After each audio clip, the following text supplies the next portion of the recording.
La Banque mondiale se lance dans le capitalisme vert dans Novetic.fr du 13 mai 2019. La Banque mondiale vient de lever 50 millions de dollars pour ouvrir des mines dans les pays émergents, afin d'en extraire les minerais nécessaires à la transition énergétique. Bien sûr, la banque assure que l'extraction et la transformation seront respectueuses de l'environnement. Toutefois, des études ont montré que les sites d'extraction de minerais pour les technologies propres font partie des plus controversés en termes de risques ESG, environnementaux, sociaux, gouvernance. En effet, beaucoup de sites miniers actuels engendrent un impact important sur l'environnement, étant donné les techniques nécessaires au traitement des minerais. Amnesty International a notamment dénoncé le recours au travail des enfants pour l'extraction du cobalt en République démocratique du Congo, ce métal étant utilisé pour la fabrication des batteries des véhicules électriques. De même, les minerais de conflit, étain, tantale, tungstène et or, issus de zones à risque, font l'objet d'une surveillance particulière, leur commerce pouvant servir à financer des groupes armés. La Banque mondiale compte fabriquer du propre avec du sale, les banquiers ne sont plus à une contradiction près.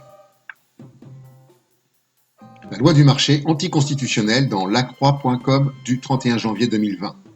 Les sages du Conseil constitutionnel ont rendu le 31 janvier une décision majeure en limitant la sacro-sainte liberté d'entreprendre aux atteintes de celle-ci à l'environnement. La loi du marché semble devoir se soumettre aux lois environnementales. Il semblerait que le marché rencontre pour une fois des limites. Cette décision est d'une grande portée, analyse l'avocat spécialisé Arnaud Gossement.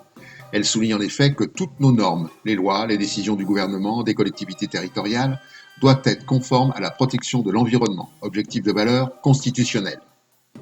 La question est de savoir si le poids d'une décision du Conseil sera plus lourd que celui des intérêts financiers des pollueurs. Les hydrates de méthane représentent-ils la dernière énergie fossile possiblement exploitable dans la relève et la peste.fr du 6 novembre 2018 ? Les hydrates de méthane sont des composés d'origine organique présents dans les fonds marins ou enfouis sous le permafrost. Ce sont des blocs de glace qui renferment des molécules de méthane emprisonnées dans des glaçons avec un haut niveau de concentration. L'hydrate de méthane est un foyer d'énergie sans commune mesure. 1 mètre cube pourrait libérer jusqu'à 165 mètres cubes de méthane. Et on estime que les réserves mondiales sont colossales et pourraient être égales au double des réserves de gaz, de charbon et de pétrole réunies. Mais il faut aller le chercher et ce n'est pas rien. Après le Japon, la Chine a extrait en moyenne 16 000 mètres cubes de gaz par jour pendant 8 jours consécutifs. L'extraction a eu lieu à 1266 mètres de profondeur dans un puits sous-marin de 200 mètres en mer de Chine méridionale. Les risques sont importants. Le méthane étant extrêmement inflammable, son extraction représente des risques évidents pour la sécurité. De plus, l'émission de gaz induite par le forage peut modifier la densité de l'eau environnante et donc potentiellement couler les navires chargés de l'extraction.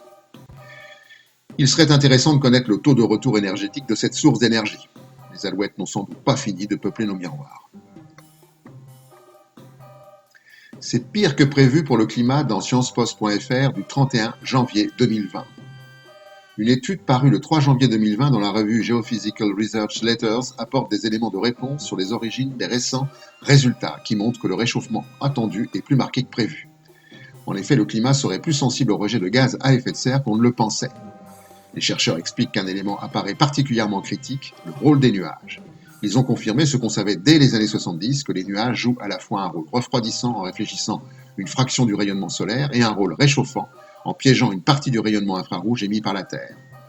Selon les mutations qu'ils subissent, les nuages peuvent atténuer ou renforcer le changement climatique.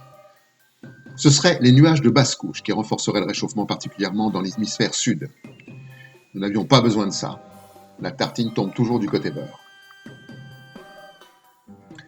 Au large de Sumatra, des îles sont englouties les unes après les autres dans courrierinternational.com du 22 janvier 2020. Nous sommes en Indonésie. Sur cette carte sont indiquées en rouge les îles disparues et en jaune celles en cours de disparition. Cause de ces deux disparitions, la dépendance aux engrais chimiques qui altèrent le drainage des sols et la surexploitation des nappes phréatiques. Parmi les 3 îles menacées de disparition, l'une d'elles est habitée. D'une manière générale, la montée des eaux menace à terme des millions de personnes vivant actuellement sur des zones littorales de faible altitude, éparpillées sur plus de 17 000 îles. Rassurons-nous, ça ne se passe pas en France. Et pour finir, la connerie de la semaine, à la prochaine fois.